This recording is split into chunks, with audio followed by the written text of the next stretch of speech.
Alrighty. Oh, let me edit this real quick because, of course, we're not going to go right on the first time. Sorry. Here we go. Here we go.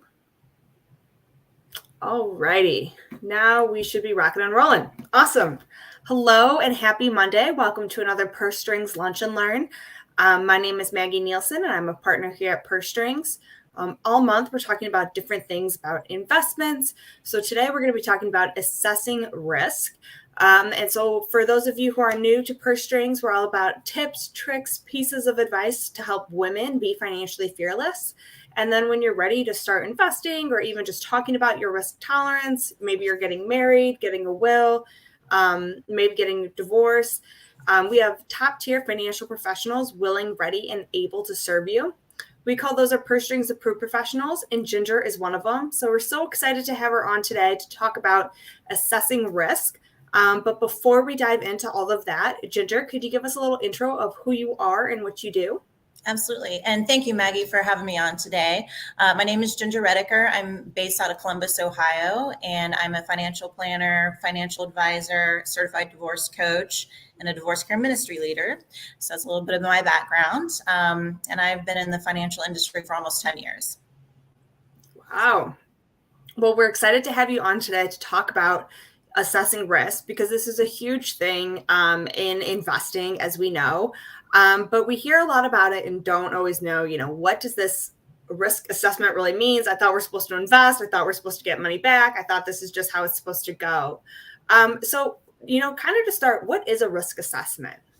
Yeah, great question. So a risk assessment is a tool that financial advisors can use to develop a deeper relationship with their clients and really learn more about the appropriate investments that are suitable for them based on their appetite for risk, maybe their time horizon to retirement, their income needs as such. So, and typically, and I can only speak for what our risk assessment is, but typically it's a 12 question that the client would complete, and they get a score based on each of their answers. And the higher the score, the higher the risk. The lower the score, the lower the risk. And so it's just really a good starting point, a guideline for advisors to start creating a customized portfolio for our clients. But it's not like an end all, because some of the questions could indicate like a higher risk tolerance, but that's really not indicative of what the client is truly how they are as an investor. They may be a little bit more conservative. So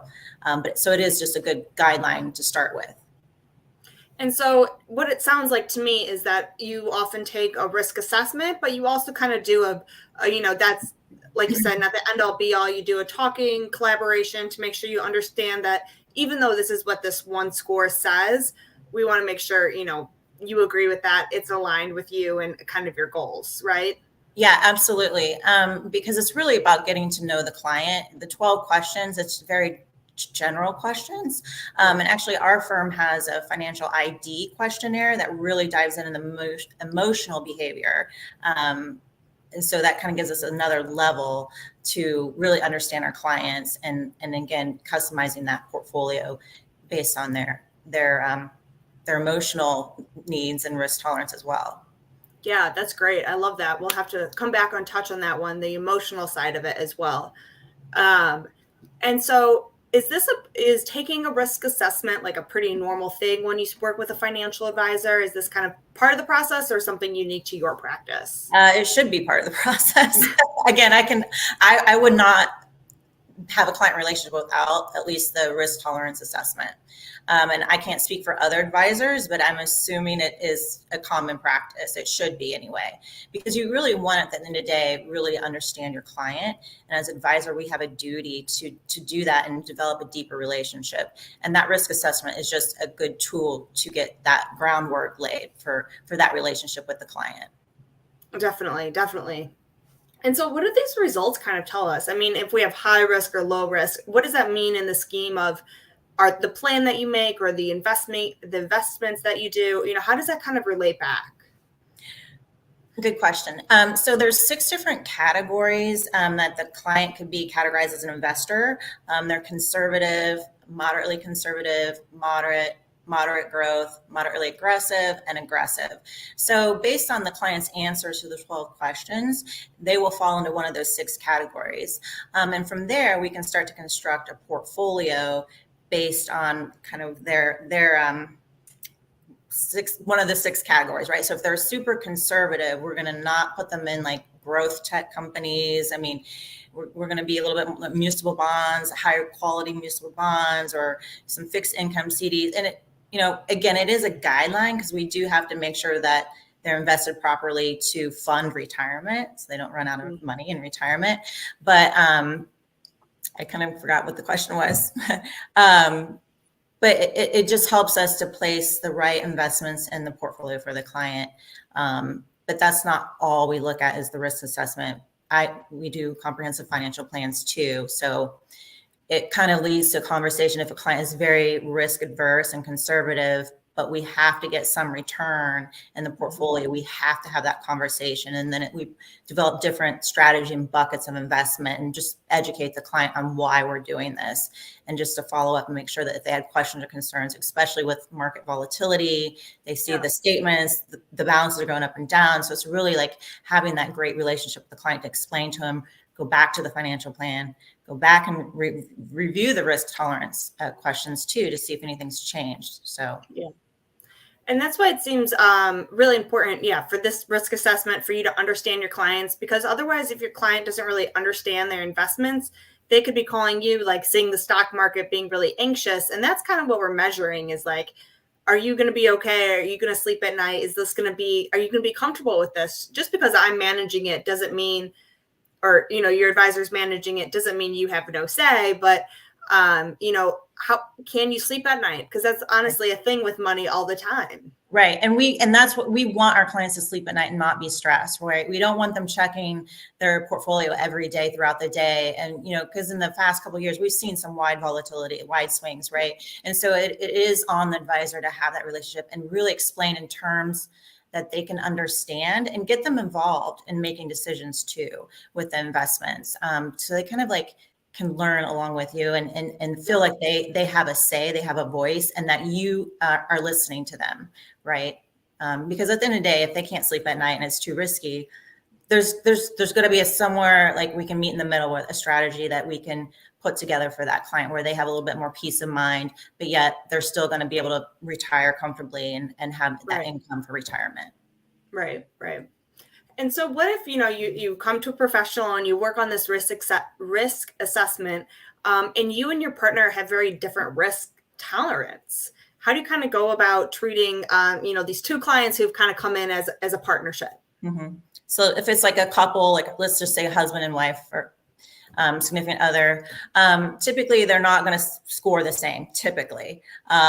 And so we kind of expect to have different outcomes. And, we can approach that in several different ways. Like if the clients each have their own IRA, well, then we would set up the investments in their personal account or their IRA based on their risk tolerance. Say it's a joint shared account, then either we kind of blend the 2, or we have 2 different accounts managed more conservatively and then maybe more aggressive. And so, because we look at all of their accounts as a whole to be diversified, but we really want to be unique to that individual. So there's several different options there. I love that. And because it is not just, that one person that you're serving, but really them together. And so, again, you have to make sure everyone knows how everyone can sleep at night, but still make it to that goal of retirement, whatever that number looks like for them. Yeah. Yep. And so then you were saying how at your firm, you also do like an emotional test or emotional IQ. Can you dive into that a little bit? Yeah, so Stifel they have a proprietary, it's called Financial ID. And what that is, it uses behavioral science to kind of drill even deeper into the client and how, the client makes decisions under uncertainty and emotions. And so it measures the risk attributes, their risk attitude, so like their personal appetite for risk, composure, so the ability to withstand volatility. It measures market involvement, so the depth of what that client would want to be involved with in making the investment decisions. decision styles that goes through like perceived investment expertise. So how knowledgeable the client thinks that they are with the markets and investing, degree of delegation. So are they comfortable having the advisor manage their portfolio? Or do they want to have, all 100% say in that? And then the belief in the skill of the advisor. So it kind of measures all of these different components, and it's based off of behavioral science. It's very interesting. Those questions give you a good viewpoint of kind of where your client is at, kind of what their perspectives are, what their beliefs are, what their feelings are towards money. Because as we talk about, money is so emotional. So it's so different than just hiring an advisor and saying, here's my cash, but really knowing them, how they make decisions, and really knowing them extra well, because that's their life savings right there. So you also want to make sure that trust in the advisor is very important. Right. And we've found that this financial ID, I mean, we get a printout and a report, and it explains like what type of investor they're, how they make decisions, right? How well they stay composed when the market's very volatile. And so we go through that. And I think it just adds just a deeper connection with advisor and client that shows that we care, we understand, and we're there to explain like maybe why they're feeling the way they are. I mean, because we have the data, right? And so it is just another great tool to build that relationship. I love that. And because money can be so emotional, so touchy. And so when a client first reaches out to you, is it like these assessments something you do on the first meeting, or how does that first kind of conversation go before you do these assessments? Typically, the first meeting is more of a discovery meeting just to see if we're a good fit. And so I wouldn't break it out unless they're like wanting to come on board, or maybe it's like a referral and they just know that they want to work with us. So the first meeting is usually a discovery meeting. And if they want to continue forward, then the second meeting, we will get into the risk tolerance questionnaire and gathering information. And depending on what type of client, maybe it's just a financial planning client, we do that. We need the questionnaire for the financial plan as well. So definitely the second meeting.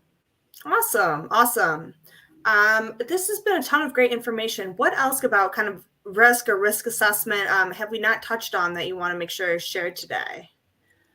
I don't think we've covered a lot. I think if you're an advisor and you're not using it, you definitely should. I think probably compliance wise, you might have to, but I know that there's advisors that maybe do their own thing.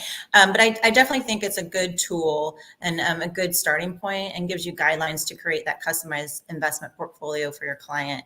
And so, I think it's an invaluable tool. Yeah, definitely. And as a client, it seems like a great way to kind of connect to your professional and have them really understand you and who you are, so you can make those collaborative decisions together. And I will also say, like, at least meeting with your clients annually, the risk tolerance is going to change over time. It should, as they approach retirement, get more conservative, right? Because they're not accumulating assets, they're getting ready to retire, or maybe they're spending down. And so, it's very important to update it annually as they get closer to retirement or any life events happen. And so it's not a one-time thing. Right. That's a great point. Yeah. And any women who are watching this, we also recommend probably talking to your professional at least annually as well.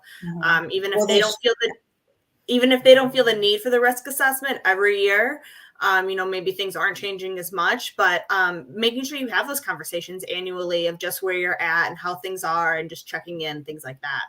Yeah. And we would just review it with them. And if they think that they need to go through all the questions again, I'm like, no, nothing's really changed. I feel, this reflects who I am still. Nothing needs to be changed. Then we won't have them do the 12 questions or the financial ID questionnaire either. Yeah. Awesome. Yeah. Well, I feel like there's been a ton of great information, great way to kind of understand, assessing risk when we start investing, because that is a big topic that we talk about, just getting the process started. Your email is going through the bottom if people want to reach out to you and have any more questions or kind of get that relationship going. Ginger is also one of our Purse Strings approved professionals, so you could reach out to her off our site, pursestrings.co. Is there anything else that we didn't touch on today that you want to make sure is shared? And just I love helping people. And, I think if you're working with an advisor currently, that they should be incorporating the risk assessment and meeting with you annually to review that with you and educating you. So, you need that type of relationship with your advisor. Definitely. Definitely. Well, thank you again, Ginger, for coming on today and sharing your expertise. We'll talk to everyone again next Monday. And until then, be financially fearless. Yep. Thank you. Bye. Bye.